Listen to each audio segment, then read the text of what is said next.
नमस्कार, स्वागत है आपका एक ईमेल स्वदेश पर। मैं हूं आपके साथ पूजा त्रिपाठी और आप देख रहे हैं आज का बाजार। और इस शो में हम आपको बताएंगे कि आज हफ्ते के पहले कारोबारी सत्र में बाजार में किस तरह का प्रदर्शन देखने को मिला, कौन से सेक्टर में तेजी और मंदी थी और आज दिन के दौरान कौन कौन सी अहम खबरें आई हैं। साथ ही साथ इस बीच मार्केट एक्सपर्ट्स का क्या कहना है, ये भी हम आपके सामने रखेंगे। लेकिन शुरुआत करते हैं सबसे पहले मार्केट से। बाजार में आज हमने पहले दिन देखा कि काफ़ी अच्छी तेज़ी देखने को मिली और लगातार 3 दिनों से मार्केट में ये तेज़ी बरकरार है। आज भी निफ्टी करीब 100 अंक ऊपर चढ़कर बंद हुआ और बैंक निफ्टी में करीब 158 अंकों की तेज़ी देखने को मिली है। निफ्टी के टॉप गेनर्स में Adani ports, Titan, Tech Mahindra, Divi's lab, Axis bank, ये कुछ ऐसे स्टॉक्स थे जो कि करीब 2.5 से 3.5% की तेज़ी दिखा रहे थे। वहीं कोल इंडिया, श्री सीमेंट जैसे स्टॉक में आज वीकनेस देखने को मिली। आज दिन भर किस तरह का परफॉर्मेंस रहा, सेक्टरल प्रदर्शन कैसा रहा, ये सब बताने के लिए हमारे साथ डिम्पी कागराब जुड़ चुके हैं। डिम्पी, बताइए। शुक्रिया। अगर आप देखें आज दिन भर मार्केट के अंदर 18,000 की वेट होती रही और आज सुबह से ही जब मार्केट ने 17,900 के ऊपर बाजार को खोला तो आज लग रहा था कि 18,000 लग जाएंगे। हालांकि बहुत ज़्यादा दूरी तो नहीं थी मार्केट में आज 18,000 की, लेकिन एक कल तक की दूरी बढ़ गई है। और अगर आज की आप क्लोजिंग देख रहे हैं तो 100 अंकों के बढ़त के साथ आज निफ्टी ने 17,936 पे क्लोज किया। सेंसेक्स 60,000 के ऊपर क्लोज करने में कामयाब हुआ और बैंक निफ्टी ने 40,500 के ऊपर आज क्लोजिंग दी है। अगर आप देखें तो वॉलेटिलिटी इंडेक्स विक्स, इसके अंदर कुछ ज़्यादा बड़ा चेंज नहीं हो रहा है, इसलिए उम्मीद कर सकते हैं कि जो ग्लोबल मार्केट के संकेत है अगर आपके हक में रह गए तो फिर आप कल 18,000 का लेवल्स देख सकते हैं, क्योंकि वॉलेटिलिटी इंडेक्स अभी भी करीब 18 के नीचे आके बना हुआ है और जब तक ये 16.5 या फिर 20-22 के ऊपर नहीं जाता तब तक कोई बड़ा बदलाव कम से कम विक्स के तौर पर तो नहीं होगा। आ जाते हैं सेक्टोरल परफॉर्मेंस कैसी रही। रियल एस्टेट आज का सबसे शानदार ट्रेंडिंग सेक्टर रहा। यहाँ पे डीएलएफ, गोदरेज प्रॉपर्टीज ने काफ़ी जान भरी और ये सेक्टर करीब अपने आप में 2% ऊपर जाके बंद हुआ। आईटी और मीडिया सेक्टर्स का वापस से पुल बैक हुआ, स्पेशली मीडिया का जो पिछले 2-3 दिन से प्रॉफिट बुकिंग करा रहा था, आज वापस से जी एंटरटेनमेंट ने काफ़ी ज़ोरदार तरीके से पुल बैक किया और इस सेक्टर को चला दिया। आईटी के अंदर भी मजबूती, बैक टू बैक थर्ड दिन है जब हम आईटी के अंदर स्ट्रेंथ देख पा रहे हैं। आ जाते हैं अब निफ्टी के गेनर्स पर। तो निफ्टी के गेनर्स की अगर आप सूची देखेंगे तो अदानी पोर्ट्स के अंदर काफ़ी ज़ोरदार मूवमेंट देखने को मिला है। इसके अलावा टेक महिंद्रा, डिवीज लैब, ये कुछ एक वो शेयर्स थे जहाँ पे खरीदारी काफ़ी ज़ोरदार आपको बनती हुई दिखी है और एक्सिस बैंक के अंदर पार्टिसिपेशन आज करीब 2% का था। आज अपने निफ्टी के लूजर्स पर, निफ्टी के आज कौन कौन से शेयर्स कमज़ोर कर रहे थे अगर आप उस लिस्ट में देखेंगे तो कोल इंडिया, श्री सीमेंट और बजाज फिनसर्व, ये कुछ एक वो शेयर्स थे जिन्होंने आज निफ्टी को थोड़ा कमज़ोर किया और इनकी हालांकि परसेंटेज टूट कोई बहुत ज़्यादा नहीं थी, लेकिन फिर भी आज मार्केट की ज़ोरदार तेज़ी के अंदर भी नहीं चल पाए। आ जाते हैं अब ऐसे शेयर्स पे जिन्होंने आज ही साल का हाई लगाया है, वो 52 वीक हाई पे पहुंचे निफ्टी के शेयर्स में। उसमें अदानी पोर्ट्स ने आज साल का हाई लगाया, आयशर मोटर ने आज साल का हाई लगाया और एसबीआई ने भी आज ही 52 वीक अपना हाई यानी कि साल का हाई आज ही टेस्ट कर लिया। छोटे मझोले शेयर्स की कैटेगरी में पहुंचे तो वहाँ पे आपको कैंपस के अंदर लास्ट का आधा पौना घंटा वॉल्यूम के साथ ज़ोरदार खरीदारी होती दिखी है। शेयर 9% ऊपर। केईसी इंटरनेशनल का ऑर्डर का बजा सुबह से प्रेशर में रखे हुए था, चलाए हुए था और आज क्लोजिंग काफ़ी शानदार रही। हिंदुस्तान एरोनॉटिकल्स को लेकर भी सरकार की जो योजनाएं हैं वो सामने निकल के आ रही है, शेयर चला। और टाटा इन्वेस्टमेंट जो कि होल्डिंग कंपनी है टिपिकली टाटास की, यहाँ पर भी काफ़ी अच्छा स्ट्रॉन्ग मूव हमको देखने को मिला है। आते हैं मिड कैप के लूजर्स की श्रेणी में, वो कौन से शेयर्स थे जो आज पिटे हैं। अब वहाँ पे असाही इंडिया एक वो शेयर था जहाँ पे आज टूट देखने को मिली है। धानी, ग्रिंडवेल ऑटो और इंडिया बुल हाउसिंग फाइनेंस, ये एक ऐसा शेयर था जो एफ&ओ के अंदर भी है और मिड कैप कैटेगरी का भी है। इसके अंदर आज जोरदार पिटाई हमको होती है दिखी है। साल का हाई जहां तक लगा मिड कैप शेयर्स में, उसमें था campus, HL, Hindustan aeronauticals, Tata investment, इन तीनों शेयर्स ने आज साल का हाई भी लगाया। इसके अलावा केमिकल्स की 2 कंपनियां नवीन फ्लोर और फाइन ऑर्गेनिक्स, इसने भी आज का ही साल का हाई लगा दिया। तो कुल मिला के कल के लिए 18,000 की वेट बाकी है। बिल्कुल, तो आज अगर नहीं टच कर पाए तो भी कल के लिए उम्मीद पूरी है कि 18,000 के लेवल्स हम देख सकते हैं आज के मोमेंटम को देखते हुए।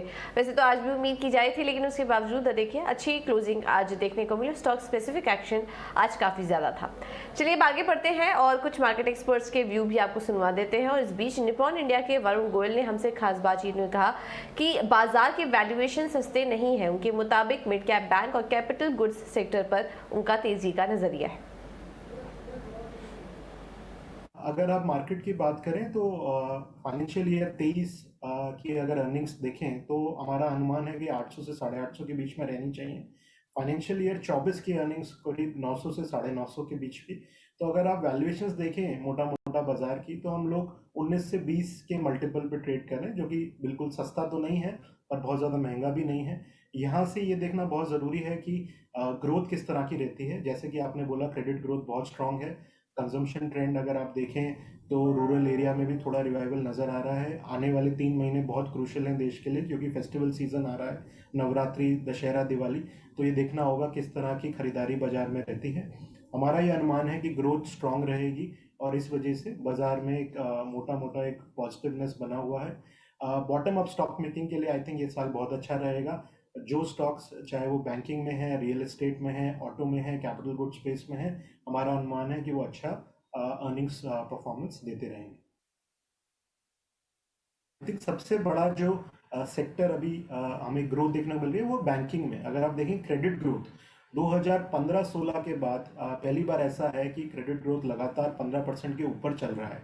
चाहे वो होम लोन की डिमांड है, ऑटो लोन की डिमांड है, चाहे वो पर्सनल लोन्स हैं, क्रेडिट कार्ड्स हैं, बहुत अच्छा ग्रोथ देखने को मिल रहा है। इसलिए हमारा व्यू है कि जो मिड कैप बैंक्स हैं, पब्लिक सेक्टर हैं या प्राइवेट सेक्टर बैंक्स हैं, उसमें काफ़ी ग्रोथ हमको देखने को मिलेगा। और अगर सिस्टम 15% से ग्रो करता है तो जो लार्ज बैंक्स हैं, बड़े बैंक्स हैं, वो 20% के ऊपर ग्रो कर सकते हैं।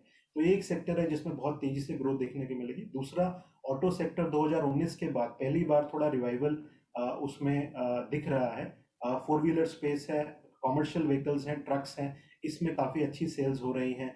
अगर आप कैपिटल गुड सेक्टर को देखें तो करीब 15 साल से इस देश ने केपेक्स साइकिल नहीं देखी है, क्योंकि रियल एस्टेट सेक्टर में अच्छा रिवाइवल है, काफ़ी इंफ्रास्ट्रक्चर पे स्पेंड हो रहा है, मेट्रो प्रोजेक्ट्स हैं, आपकी रोड्स हैं, हाईवेज हैं, रेलवेज हैं, इसमें काफ़ी केपेक्स है। तो ये जो डोमेस्टिक ओरिएंटेड सेक्टर्स हैं, हमें लगता है उसमें बहुत अच्छी ग्रोथ देखने को मिलेगी और इसकी वजह से अर्निंग्स ग्रोथ 10 से 15% के बीच में ज़रूर रहनी चाहिए। और एस के यानी कि एक्शन कंस्ट्रक्शन इक्विपमेंट के सीनियर वीपी व्योम अग्रवाल ने हमसे खास बातचीत में कहा कि सरकार के इंफ्रा पर फोकस से बिजनेस ग्रोथ को सपोर्ट मिलेगा। कंपनी के पास अगले कुछ सालों के लिए ग्रोथ के काफ़ी मौके हैं।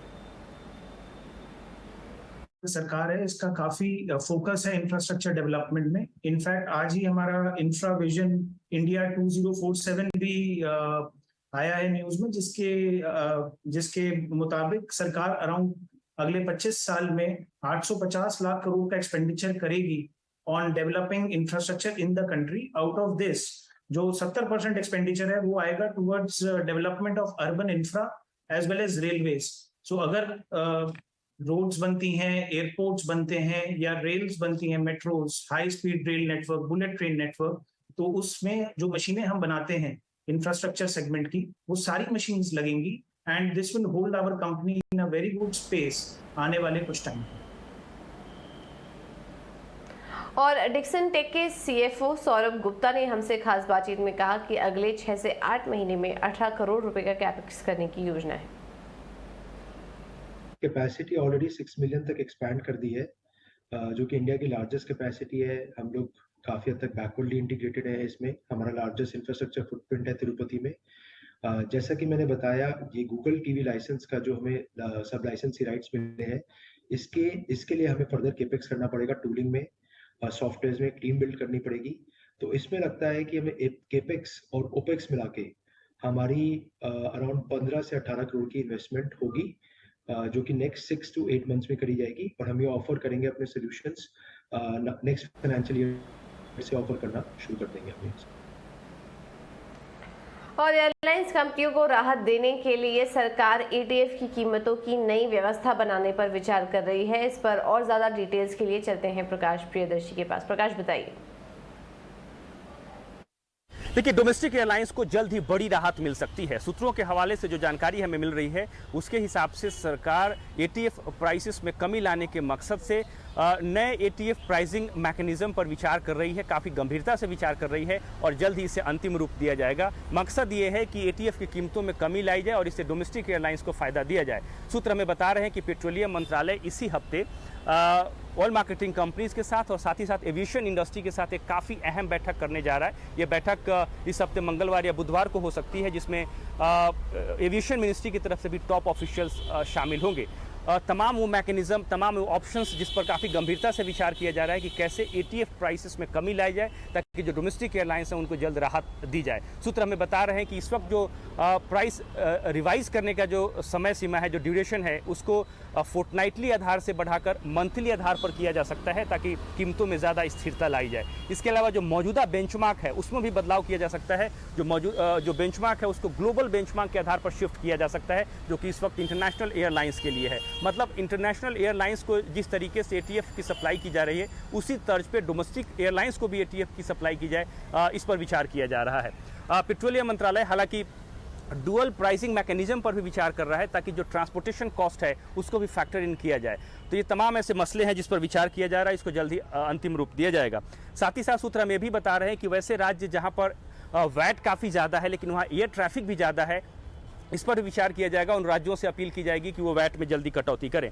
जैसा कि आपको पता है कि एविएशन इंडस्ट्री ने सरकार से अप्रोच किया है कि उन्हें सालाना आधार पर करीब 20,000 करोड़ रुपए का नुकसान हो रहा है और एटीएफ कॉस्ट जो है काफ़ी ज़्यादा है उनके ऑपरेशनल कॉस्ट में, लिहाजा इसमें कमी लाने के मकसद से जल्द बड़े फैसले लिए जाएँ।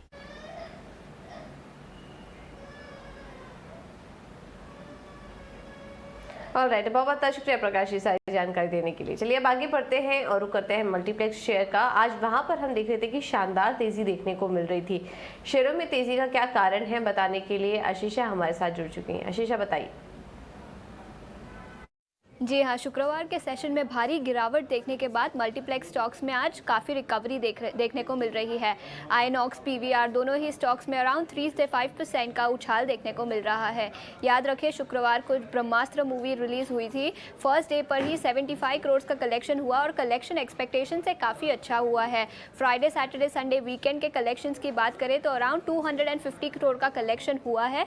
याद रखें ये पर्टिकुलर मूवी अराउंड 410 करोड़ के बजट पर बनी है। ब्लॉकबस्टर मूवी की काफ़ी ज़रूरत थी पूरे इंडस्ट्री को रिवाइव करने के लिए। याद रखें पिछले कई महीनों में बहुत सारी फ्लॉप मूवीज़ थी जिसके कारण बॉलीवुड में अप्रोच देखने को मिला था और इसी के चलते मल्टीप्लेक्स स्टॉक्स में भी एक डिक्लाइन देखने को मिला था। लाइगर, लाल सिंह चड्ढा, रक्षाबंधन, शमशेरा, पृथ्वीराज सभी मूवीज़ व्यूअर्स को इम्प्रेस नहीं कर पाई थी। लेकिन ये भी जान लेते हैं कि ब्रह्मास्त्र के अच्छे कलेक्शंस के कारण इंडस्ट्री पर कैसा इम्पैक्ट देखने को मिल सकता है। याद रखिए जैसे कि मैंने बताया कलेक्शंस एक्सपेक्टेशन से काफ़ी अच्छे आए हैं। जुलाई और अगस्त के महीने में ऑक्यूपेंसी लेवल खाली 19 से 20% के आसपास थी और ब्रह्मास्त्र के अच्छे कलेक्शंस के कारण एक इंक्रीज देखने को मिल सकता है टिकट प्राइसेस में। स्पेंड पर टिकट में भी एक ग्रोथ देखने को मिल सकता है। याद रखें टिकट प्राइसेस में जैसे कि मैंने बताया ग्रोथ देखने को मिल सकता है और फेस्टिव सीजन के कारण भी एक बूस्ट देखने को मिल सकता है। याद रखें ईडलवाइज की एक रिपोर्ट आई है इसी पर जहां उन्होंने कहा कि पीवीआर और आइनॉक्स का मर्जर है वो भी एक बड़ा ट्रिगर रहेगा स्टॉक के लिए, लेकिन दोनों ही कंपनियों को सिनर्जेटिक गेन्स मिलेंगे और उसी के चलते भी शायद थोड़ा सा अपमूव देखने को मिल सकता है। लेकिन क्या ऑडियंस ओटीटी को छोड़कर सिनेमा घरों में वापस जाएगी, शायद ये टाइम ही बताएगा और इसी के ऊपर इस पूरा सेक्टर का आउटलुक निर्भर रहेगा। बिल्कुल, बहुत बहुत शुक्रिया आशीषा ये सारी जानकारी देने के लिए। और आज हम देख रहे थे दोनों ही स्टॉक में करीब 4 से 5% की मजबूती देखने को मिली। चलिए अब रुक करते हैं एक और स्टॉक का, रिलायंस कैपिटल। ये स्टॉक फोकस में है और खबर निकल कर आ रही है कि कंपनी के रेजोल्यूशन प्रोसेस में और देरी होने की संभावना बताई जा रही है। सूत्रों के मुताबिक बाइंडिंग बिड्स देने के लिए कंपनियों ने और समय मांगा है। डिटेल्स के साथ जुड़ गए हैं अंकुर बताइए। जी हाँ, रिलायंस कैपिटल के रेजोल्यूशन में एक नया मोड़ आया है और ये काफी दिलचस्प है क्योंकि हमें जो सूत्रों के मुताबिक जानकारी मिली है, जो 14 बिडर्स ने अपनी बिड सबमिट की थी वो बाइंडिंग बिड सबमिट करने से पहले टाइमलाइन एक्सटेंशन चाहते हैं। अब ये बाइंडिंग बिड क्या है? बाइंडिंग बिड सबमिट करने के बाद ये पक्का हो जाता है कि आप रिजोल्यूशन प्लान से गो हेड कर रहे हैं और वो पैसा आपको देना पड़ेगा।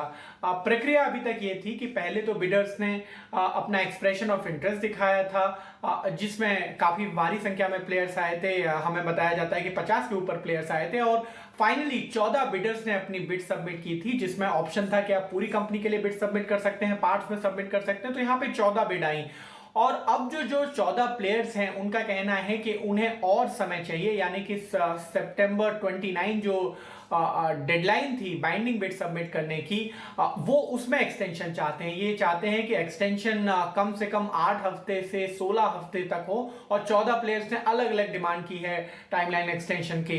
फॉर एग्जांपल इंडसइंड इंटरनेशनल, जहां पर हमने 18 स्वदेश पे बताया था कि उन्होंने पूरे रिलायंस कैपिटल के लिए बिड सबमिट की है, उन्होंने 10 हफ्ते का समय मांगा है। इसी तरीके से बाकी प्लेयर्स ने भी अलग अलग टाइमलाइन मांगी है। अब देखना यह होगा कि कमिटी ऑफ क्रेडिटर्स इस पर क्या फैसला लेगी, क्योंकि एक तरफ तो वैल्यू मैक्सिमाइजेशन है और दूसरी तरफ जो टाइमलाइन है अगर वो बढ़ती जाएगी तो क्या इस कंपनी में उतनी दिलचस्पी रहेगी या नहीं, ये देखने वाली बात होगी। बिल्कुल, बहुत बहुत शुक्रिया अंकुर सारी जानकारी देने के लिए। चलिए फिलहाल इस बुलेटिन में इतना ही। आप बने रहिए हमारे साथ, लेकिन खबरों का सिलसिला आगे भी जारी रहेगा। नमस्कार।